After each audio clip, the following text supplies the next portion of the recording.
You're listening to Lifted You Weight Loss with Annie Jensen, episode number 12. Once you see it, you can change it.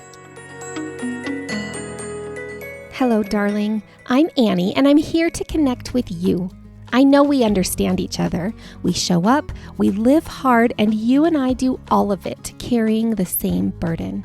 But here is the most beautiful truth that I've learned over years of struggling with my weight. We do not have to live with this burden. So come with me because you are not alone in this. I'm ready to share everything. My story, my friendship, and every piece of value I've gathered along the way. My purpose is to lift you as you move forward on your own path to light, loving, and lasting weight loss and build something that finally works for you. Darling, there is a life waiting for you on the other side of this process. So let's ease this burden. Let's build what's already within you. Together we'll create a lighter, lifted you. A dolphin doesn't have a foggy identity lens or insecurities about her weight. She has no need to transform herself into a natural eater. Free from mental bugs, she glides through your daily challenges without a thought. She lives a smooth, beautiful life, and we can learn so much from her. But she also can't open her eyes each morning to your gift, a fresh page in the autobiography of an incredible, capable woman. And that's who you are, my sweet friend. If you pull one lesson, believe one thing from what I've been telling you, believe this. You have everything you need within you to become who you want to become. You just need to access, organize, and apply it to your weight loss. I have lived so many years not believing this about myself, but I believe it now. Not so very long ago, I paid for a $5,000 weight loss coaching program. Yes, you heard me right. I paid for it, hoping to be successful, but not believing I would be, because I hadn't had success in years. And guess what? I proved myself right. I watched the other women lose weight. I talked with them every week and participated fully in the discussions. I got to know them and I encouraged them. But when it came time for me to make the choices that would make me successful, I didn't do it. When it came to that moment of choice that we zoomed in on last week, I made the same choices that I'd been making for years. Because of various obstacles in my way, bugs in my thinking, and a skewed weight identity, my brain learned a lot, but I minimally participated in the practical application, and I lost minimal weight as a result. So what was happening back then? Well, a lot, but here's the gist of it. I was stuck. I wasn't broken. I wasn't incapable, even though that's how I felt. I was stuck on a spinning wheel of my thoughts, emotions, and behaviors. I was repeating the same patterns and getting the same results in my life. And I just couldn't see it all for what it truly was. So that's what I want you to understand going into this episode, wherever you are on your weight loss journey, whatever that looks like for you today. Please know and believe that stuck means stuck, not broken. Maybe you've been really stuck for a long time, but you're still just stuck. And when you're stuck, the key, the answer, is to move. So I'm guessing you feel today, to one degree or another, how I felt. You feel like you're spinning. You want success, but something keeps looping. And you might say to that, well, it's easy to see that in hindsight. It's hard in the moment when it's actually happening. And yes, that is true. But here is the difference. Here's the difference between me then and me today. Here's the difference between me then and you today. Here is the difference between you in the past and you today. Today we know that we need to be able to see where we are stuck and then move ourselves through it. I didn't know that I was just stuck. That's what we know now. I didn't know what was happening. I didn't know that I was just spinning. That's the difference. Today, you and I know that if we're struggling, it means we're stuck somewhere. And that, like I said, stuck means stuck, not broken or lacking in some personal qualities or ability. all we have to do is find where we're stuck, find the obstruction, take out that meaning, take away its power, take out the yucky, apply some tools and skills, and take care of it. Move it, and then take that step of change. Because once you can see it, you can change it. Thank you, Kimmy. Now, we've talked about looking in your thoughts, your feelings, and behaviors, and in physical symptoms that you might have for those areas of stuckness. But we're going to get more specific today. We're moving deeper into our layer of practical wisdom. We're going to find a bug, open your weight loss toolkit, and apply the 4 skill sets of weight loss right where that change needs to happen. And we've already touched on many of the tools and skills necessary to find and fix this stuckness in earlier episodes. So a lot of this will sound familiar to you. Sounds pretty great, right? How cool to look for and find a specific problem and then apply a specific solution to it. Now, I think the easiest way to locate personal obstructions on your weight loss path that lie within your thoughts, feelings, and behaviors is to think about what is really making weight loss hard for you right now. That's where you're stuck, and that's where we will look deeper to find and move the specific obstruction. And lucky for us, that struggle or struggles is directly connected to the 4 essential skill sets of weight loss in your toolkit that we have started building. A quick review of the contents of your weight loss toolkit. Inside your weight loss toolkit sit the 4 essential skill sets of weight loss. Those 4 essential skill sets are what anyone needs to be able to lose weight and to keep it off throughout their lifetime. At any moment on your weight loss path, for you to be successful and to be continuing to progress, you need to be able to think clearly, see the situation clearly, respond to it mentally with intention, and then move forward in the right direction. Mentally, emotionally, physically, whatever forward movement looks like in that specific moment. Now, inside each of those 4 essential skill sets are the specific tools and skills that we have touched on a little bit before and that we will practice to develop our skills in weight loss. And that's exactly where we are going to get specific today. We are going to zoom in on a few of those tools to help us be able to see an obstruction, to think about it clearly, see the situation clearly, respond intentionally, and move through it. Because remember, once you see it, you can change it. All right, let's keep going. Because anything that you're struggling with is directly connected to one or more of those 4 essentials, you know right where to look to fix it. You can think about where you're struggling and then ask yourself, why is this hard for me? Where am I not seeing clearly, or what am I not seeing?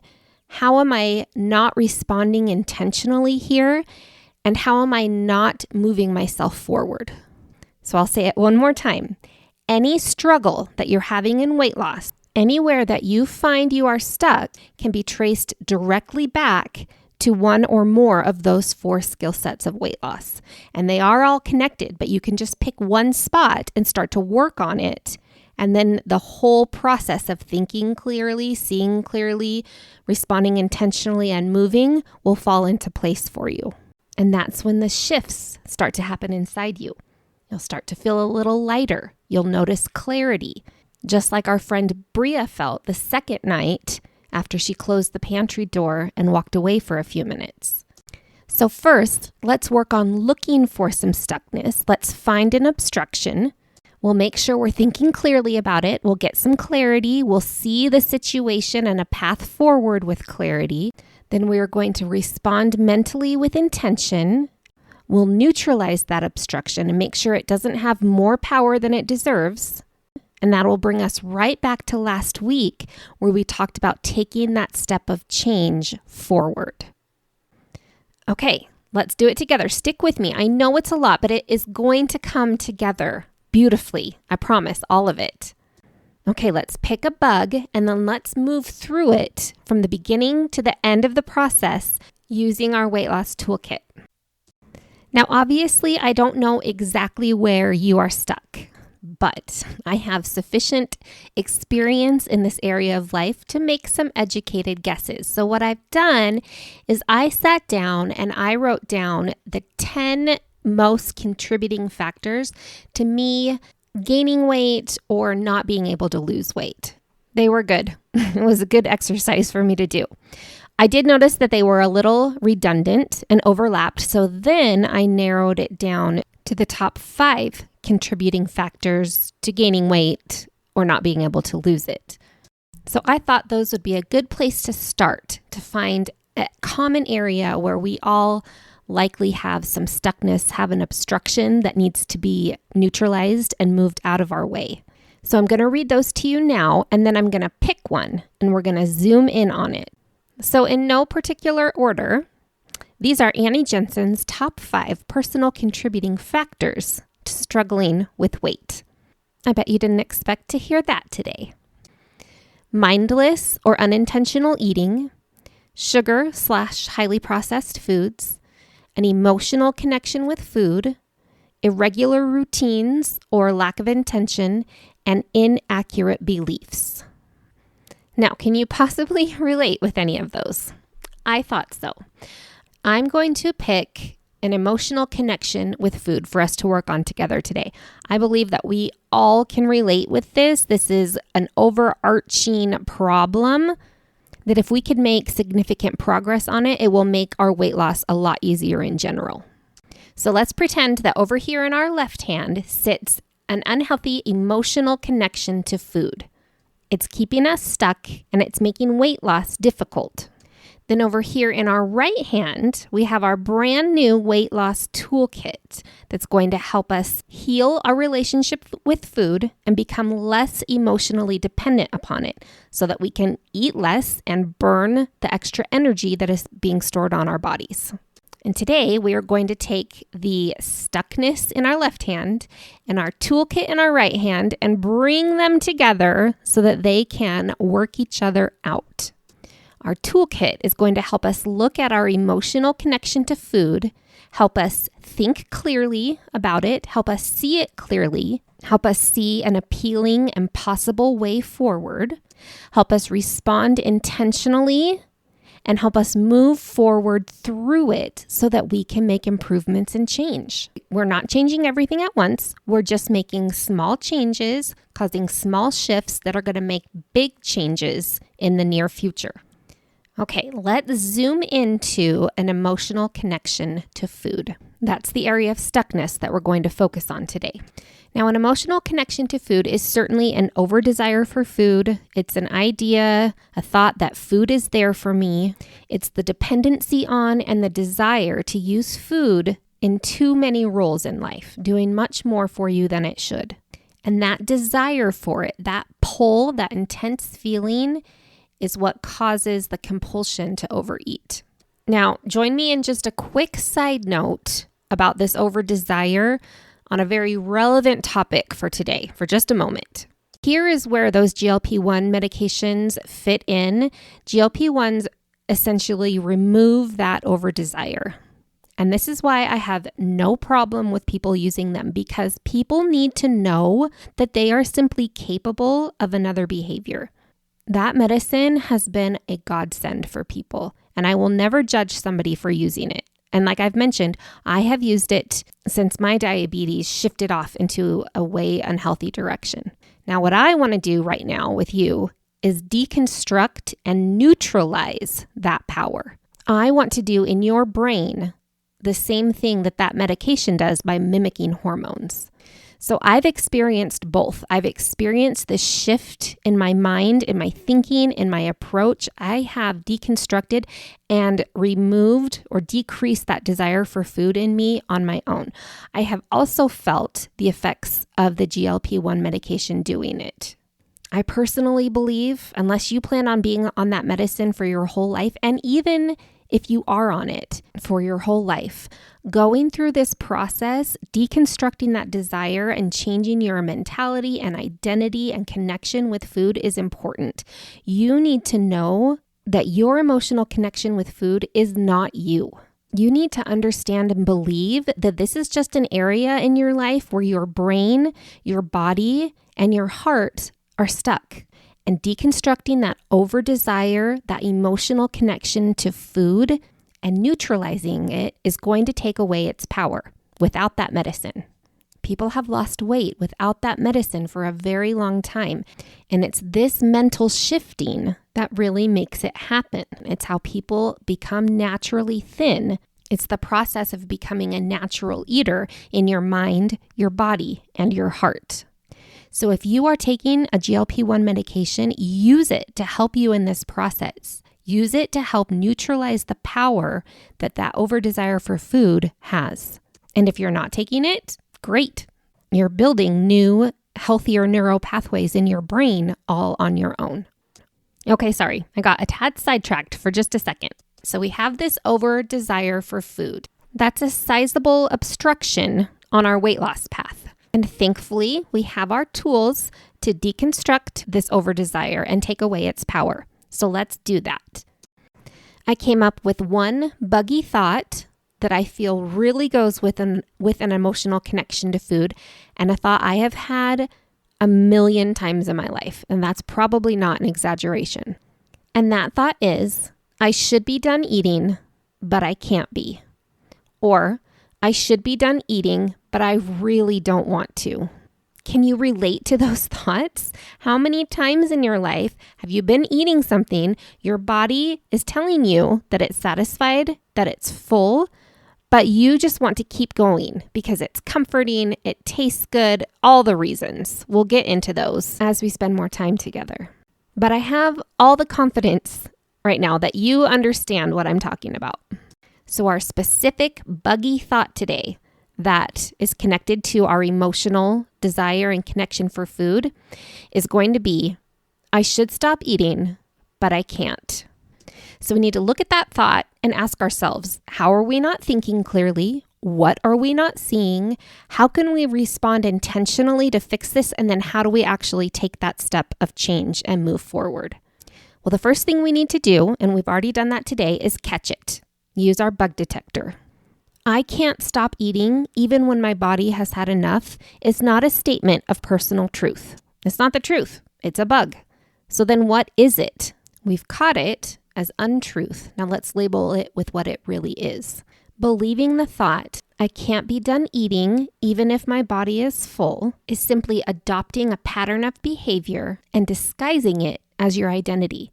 And when you connect your sense of identity to a behavior of yours, you are taking away your own ability to choose and to act for yourself. Remember last week, I encouraged you to grab onto that gift of choice that you have and choose to act in a situation rather than letting the situation take away your choice and control you. When you tell yourself, I want to be done, but I can't, you're giving all your power to whatever situation you find yourself in. The truth is, you can stop whenever you want to stop, and we will learn that. So we've caught that sentence as a bug. We've seen it for what it is. We're thinking clearly about it.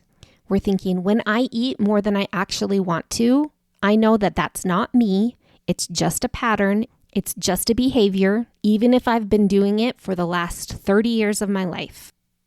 Now, there are several other tools that we can use to build the skill of thinking clearly, and we'll get to those in time. But I think what we've done today to clear up the thought, I can't stop eating this, is great. We're thinking clearly. Now, we want to make sure that we can see clearly. Seeing clearly means that you understand the situation accurately and that you can see a doable path forward. For example, if you are in the middle of eating and you're feeling full but you don't want to be done, the truth isn't, I can't stop eating. The truth is that you're feeling an urge to want to keep going. You're feeling a tension between two different things that you want at the same time. That does not mean you're incapable. So what does seeing that thought clearly look like? What does clarity look like in a situation where you think, I can't have just a little, or I want to eat more? Seeing that situation clearly will tell you that that thought is based on past familiar choices. You are familiar with that pattern of eating. You are familiar with and comfortable with eating until you are past full. Your brain wants you to keep going because it feels good in the moment. That's it. The truth is that you are capable of stopping. But you are also in a moment where continuing to eat feels easier than stopping. That's why you feel the tension and feel like you can't change the behavior or that it's so hard to change the behavior.